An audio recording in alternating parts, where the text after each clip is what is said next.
మావోయిస్టులు ప్రతిపాదించిన కాల్పుల విరమణను తోసిపుచ్చింది ఛత్తీస్గఢ్ ప్రభుత్వం. అయితే తాము ఎప్పుడైనా చర్చలకు సిద్ధమే, కానీ కాల్పుల విరమణను మాత్రం అంగీకరించేదే లేదన్నారు.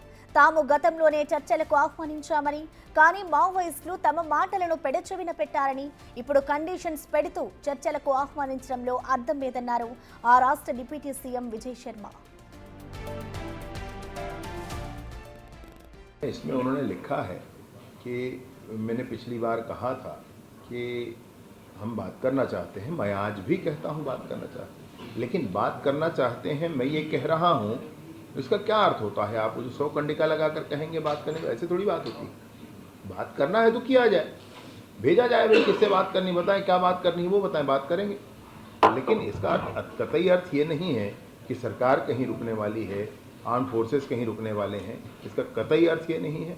ये बिल्कुल स्पष्टता होनी चाहिए कि हम चर्चा के लिए तो तैयार हैं, लेकिन कोई कहे कि 6 महीने पहले रुक जाओ, यहाँ पर कैंप ना लगाओ, तो ये सारी बातें कोई शर्तों के आधार पर कोई चर्चा का कोई विषय नहीं है। मैंने पहले भी स्पष्ट किया था, मैं आज भी स्पष्ट करता हूँ, परंतु यह भी बार बार कहता हूँ कि माननीय विष्णुदेव साय जी की सरकार पालनहारी सरकार है और बिल्कुल बातचीत के लिए तैयार है।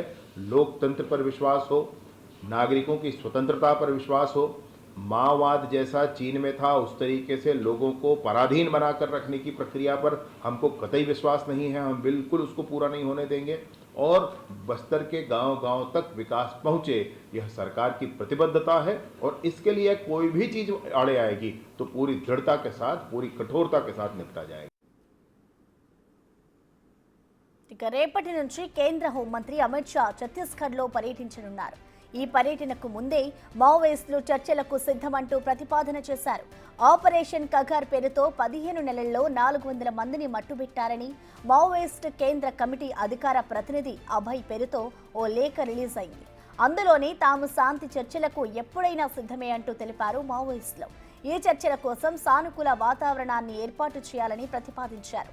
వెంటనే ఆపరేషన్ కగర్ను నిలిపివేయాలని, కొత్త క్యాంపుల ఏర్పాటును నిలిపివేయాలని, అప్పుడే చర్చలకు వస్తామన్నారు. ఈ లేఖలో విజయ్ శర్మ పేరును ప్రముఖంగా ప్రస్తావించారు మావోయిస్టులు. విజయ్ శర్మ గతంలో మావోయిస్టులను చర్చలకు రావాలంటూ ఆహ్వానించారు. ఆ వ్యాఖ్యలతోనే ఇప్పుడు చర్చలకు వస్తామని తెలిపారు. అయితే విజయ్ శర్మ మాత్రం తాను అప్పుడు ఇప్పుడు చర్చలకు సిద్ధమే అన్నారు. కానీ మావోయిస్టులు ఆదివాసీల అభివృద్ధిని అడ్డుకుంటూ ఎలాంటి భద్రతాపరమైన చర్యలు తీసుకోవద్దంటే ఎలా అని ప్రశ్నిస్తున్నారు. చర్చలకు రావాలంటే నేరుగా ప్రతినిధులను పంపి చర్చించాలని, అంతేకాని కూంబింగ్ మాత్రం ఆగదని తేల్చి చెప్పారు.